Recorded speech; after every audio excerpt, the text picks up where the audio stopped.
सारे दोस्तें भैनें भ्राएं ते सज्जनें गी मेरी तरफ दा जै माता दी। ते अज्ज दी गप्प लगा मैं तुसेंगी सनान कि जेह्ड़ा बंदे दा बचपन होंदा ना ओह् बड़ा शरारती होंदा। ते बचपन बिच्च पता केह् होंदा, जेल्लै बंदा निक्का होंदा स्कूला औना छुट्टी करियै 2 बजे दे होने, शामीं जेल्लै 4 बजे कोई कुल्फी आह्ला औना नी ते दरोड़ियै जाना मम्मी कोल।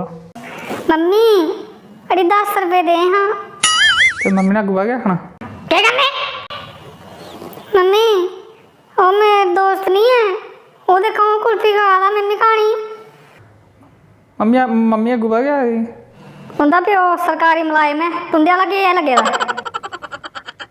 अस चुप होई जंदे, ऐनी बनदी गल्ल, ऐनी लभदे 10 रुपए। फिर आई जाना कुल्चे आह्ले ने, मम्मी अड़ी हून ते देई ओड़ कुल्चे आह्ला आया। ते मम्मी ने आखना देआं तुगी बार बार तुगी मैं 10 रुपए इत्थै घड़ियां रक्खे दे, प्यो तुंदा गस्टड़ा गै लग्गे दा जेह्ड़ा मिंट मिंट पैसे भेजा दा। ते मैं मम्मी अड़ी देई ओड़ हाँ, तो दिक्खां दोस्त कुल्चा भी खा दे।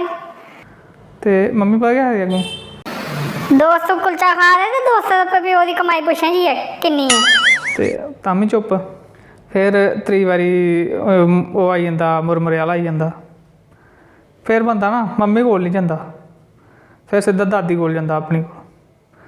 ते अस दादी भाबी आखदे हे।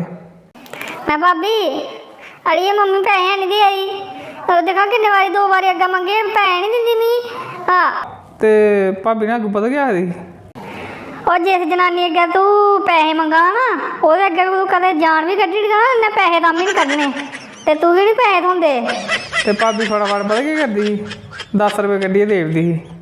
ते जेह्ड़ा दादी ने प्यार होंदा ना ओह् पोतरे कन्नै बड़ा होंदा, ते पोतरे बी दादी कन्नै बड़ा प्यार होंदा। ते जिंदे घर दादी दादा ना बजुर्ग ना ओह् घर अज्ज भी स्वर्ग ऐ।